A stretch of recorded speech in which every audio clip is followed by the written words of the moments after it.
Kunti lang po sa taas. Kunti lang po dyan.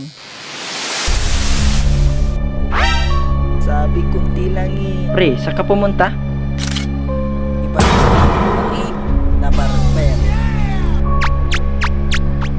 Kakaiba siya oh. Di bali, manood na lang ako dito. Hoy, tiket. May ibang berbero na habang ginugupitan ka. Potek, para kang tingin ka baril na sobrang lapit mo. Niya. Iwan talaga. Hello, sino to? Nakakisturbo ka naman? Nanonood ako dito eh. Ano? Pre, ako to. Naiwan ko pala yung jacket ko dyan. Balikan ko na lang bukas. Ha? Bukas, balikan ko na lang yung jacket. Ikaw ba to, pre? Oo, ako to. Bakit? Udi, sino yung dumaan kanina? Nakamukha mo.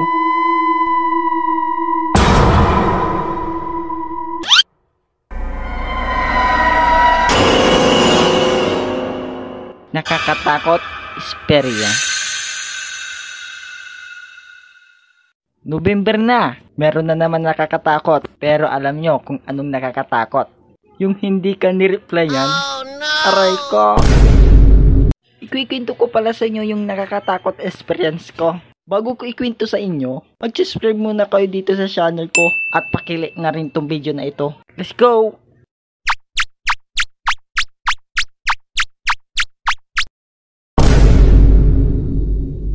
Una na natin dyan yung bangungot. Sabi nila ng mga matatanda, wag daw kumain ng marami bago matulog. Pabangungutin ka daw. Iwan ko kung totoo yun. Ako kasi, naranasan ko na din na bangungutin. Minsan kasi, nagising ako kaligi na ng gabi. Tapos, hindi ako makagalaw eh. As in, buong katawan ko hindi makagalaw. Ito pa ang creepy. Meron ako nakikita sa gilid ng kama ko. Iwan ko kasi, hindi ko kasi makita masyado eh. Na andun lang siya nakatayo. Tapos ako, di ako makagalaw, di ako makalingon para ma-check kung nakatayo nga. At hindi ko maigalaw yung bibig ko. Yung tipong gusto mo sumigaw para humingi ka ng tulong. Walang lumalabas na boses sa bibig ko. Sabi nila daw ng mga matatanda, igalaw mo daw yung paa mo yung part na hinlalaki para kontra sa binabangungot. At yung epektibo naman yung sinasabi ng mga matatanda. Nakagalaw naman ako. Yun talagang unang nakakatakot experience ko. Pero ito yung pangalawang ikwikwento ko sa inyo mga men. Naranasan nyo na bang pumulot ng mangga this oras ng gabi? Sa mga hindi nakakaalam, taga-probinsya po ako. Alam naman natin yung probinsya, ang dami dyan nakakatakot. Kagaya ng kapre. Engkato, hindi kaya bante sa punong na mangga. Speaking mangga, balik tayo sa kwento natin. Pumunta kami sa bukid para pumulot ng mangga kasama yung pinsan ko. Naalala ko pa noon, alas 3 pa na madaling araw. Habang nagpupulot kami ng mangga ng pinsan ko, tawagan na lang natin si Pep. Habang nagpupulot kami ng mangga, may biglang nahulog. Kami naman nasitakbuhan para kunin yung nahulog ng mangga.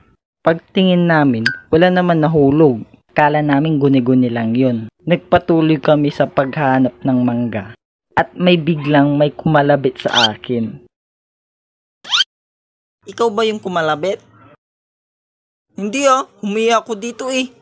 O de, sino yung kumalabit sa akin?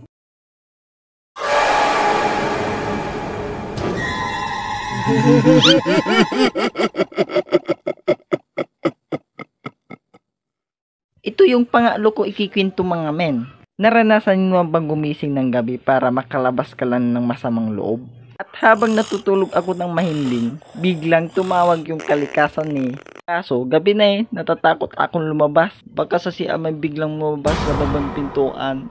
At bigla ko naisip yung sinabi ng lola ko. May tumatakbo na bata daw sa CR papunta sa loob ng bahay namin. Ako naman wala akong magawa, baka lalabas na sa shirt eh. At habang nagpapalabas ako ng masamang loob, at ako, tumiting ako sa babang pintuan at sa taas. Kasi sa bubong namin sa CR, may butas na pa-triangle. At tingin ako sa taas. Baka may biglang sumilip eh. At habang lumalabas na yung kalikasan ko, biglang...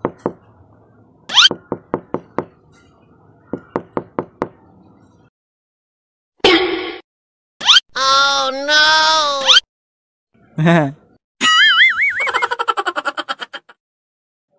Pang-apat, double ganger. Lahat naman natin to nakakalam ang double ganger. Na-experience nyo na ba nakakita ang double ganger mo? Ikuikwento ko sa inyo yung experience ng pinsan ko. Yung kasama natin nagpulot na mangga, ito.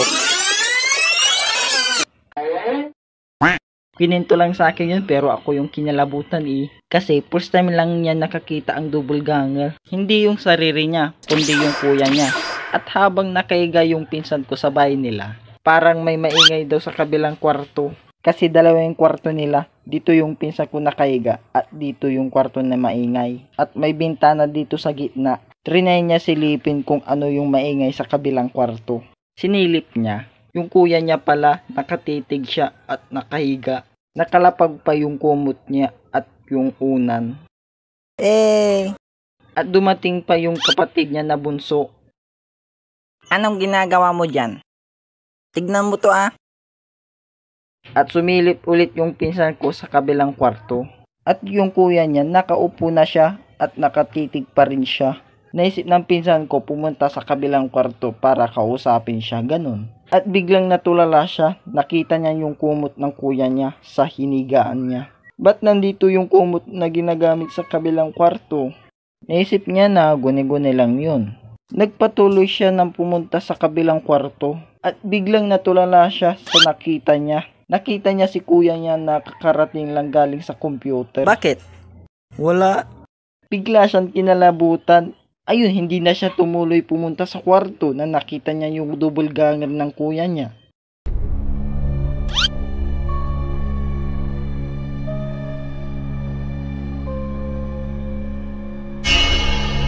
Ano yun? Di bali, na lang ako.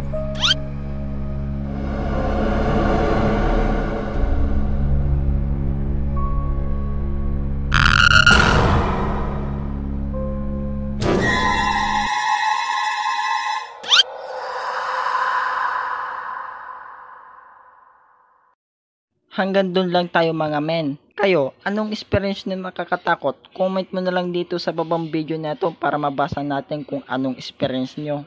At ito maliit na shoutout muna tayo dyan. At shoutout kay Bencad Animation. Nice bro, thank you sa'yo. At shoutout din kay Jeremiah Del Monte. Shoutout sa'yo. At shoutout kay Smic Animation. Salamat sa'yo men. At kung gusto nyo magpa-shoutout dyan, comment mo na lang dito sa babang video na to para next video i-shoutout ko kayo. Happy Halloween! Peace out!